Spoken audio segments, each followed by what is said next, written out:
Welcome to One Chemistry. Always try to do your best.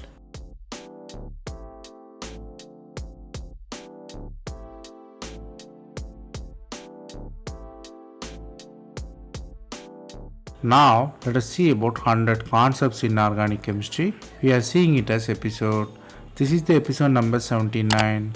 If you didn't watch previous episodes, I encourage you to go and see. Here, we solve 5 problems step by step. Stay tuned.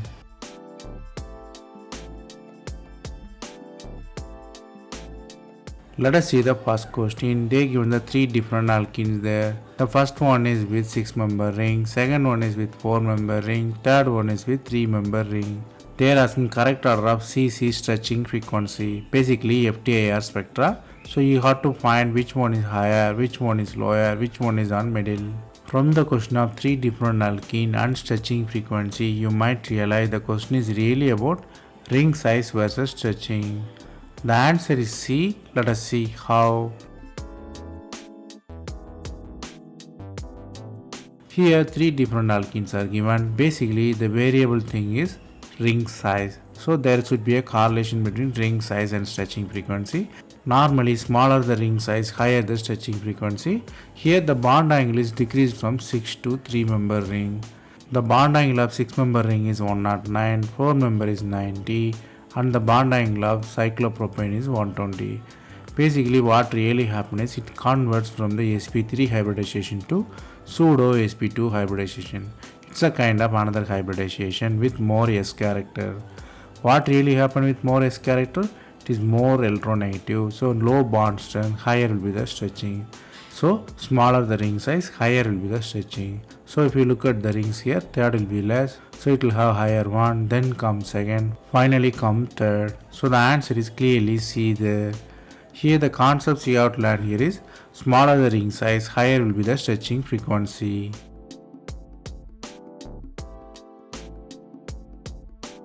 Then let us look at the next question. They given the spirene kind of compound with conjugated ketone and alkene. They ask you to guess the reagent here. The reagent selectively reduce the alpha, beta and saturated position. The reagent don't disturb the ketone as well as the alkene there, which is isolated alkene. They given the 4 different choices. One is lithium in liquid ammonia, another is platinum oxide and hydrogen, C is lithium aluminum hydride and D is boron. So from the 4 different reagent and regio selectivity reduction, you might realize the question is really about reagent selectivity. The answer is A. Let us see how. Here you have conjugated ketone. Only lithium and liquid ammonia will reduce here. The selectivity is achieved by lithium and liquid ammonia. The reason is easy, because it forms radical cation. The lithium and liquid ammonia create the electron complex. It will supply the electron to the system. So what really happens is it forms radical anion. It will not touch the alkene because of the stabilized anion. Only stabilized anion formed with oxygen there. So the radical anion is formed. The radical and anion are well separated due to the charge there. That creates our selectivity. Then lithium and liquid ammonia again you are adding. So radical become anion. The final product is achieved by hydrogen addition.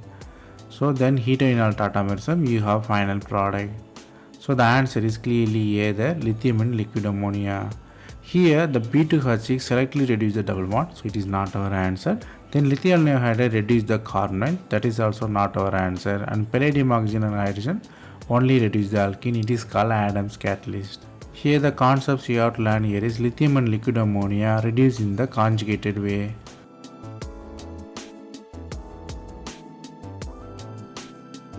Then let us look at the next question. There as in the compound gives the intensity which is 1:2:1, which is m plus 2, m plus 4. So you have to find which compound give in this ratio the mass spectra, the total molecular weight spectra.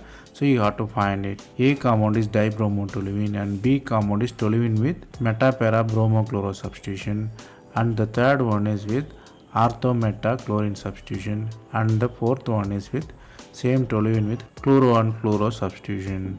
So you have to find which compound gives the ratio of those peaks. So from the question of intensity and 4 different structures, you have to realize the question is really about halogen versus intensity ratio. The answer is A. Let us see how. Here you have to get M and M plus 2, M plus 4 peaks. Those pattern will be come from the bromine there. The abundance of bromine is 79 and 81. Both have 1:1 ratio. So what really happen is they are present in the multiple combination. So if you look at the ratio, 2 bromine both can be 79, which is 1 cross 1, and both can be 79 and 81. It will be the multiples, and both can be 81, 1 cross 1. So if you look at the relative intensity, it will be 1, 2 and 1. That is our required answer. Definitely the compound with 2 bromine atom is ours. So the answer is clearly A there. Here the concepts you have to learn here is bromine abundance. 79 and 81 bromine abundance is 1:1. Then let us look at the next question. They have nitrobenzene with para-halo substitution. Here using sodium methoxide, they ask you to find the product which can be influenced by the halogen there. Whether the halogen is fluorine or chlorine or bromine or iodine. So you have to find the halogen can be fluorine, chlorine or bromine and iodine. You have to find the reactivity order. Which electronic substitution influences the most, whether the fluorine or chlorine or bromine or iodine? From the question of halonitrobenzene and its substitution with methoxide suggests that the question is really about halogens versus reactivity.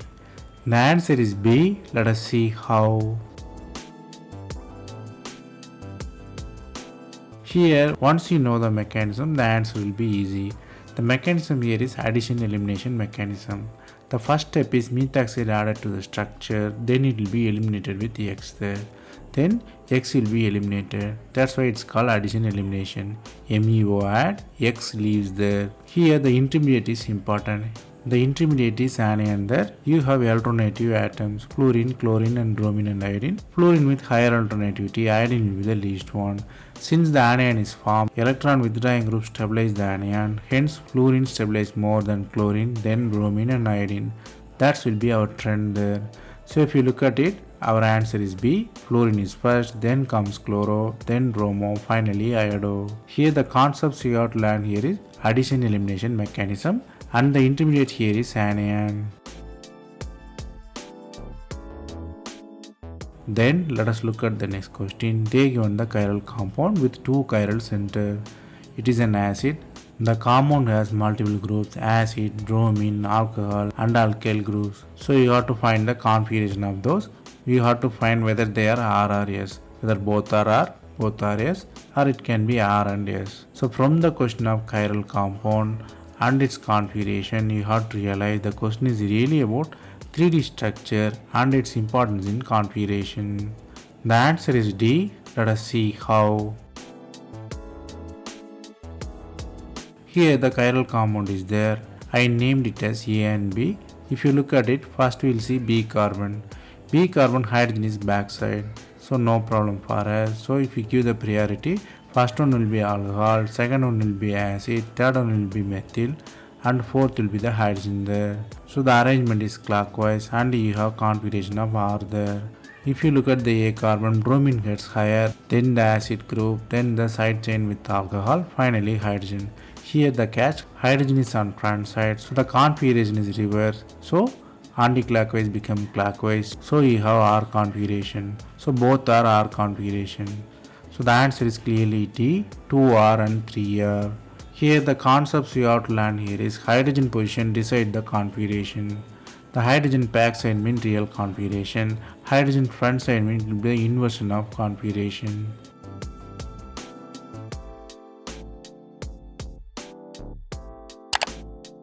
That's all from this episode. I hope it was easy. Thanks for watching. If you have any suggestion, comment below.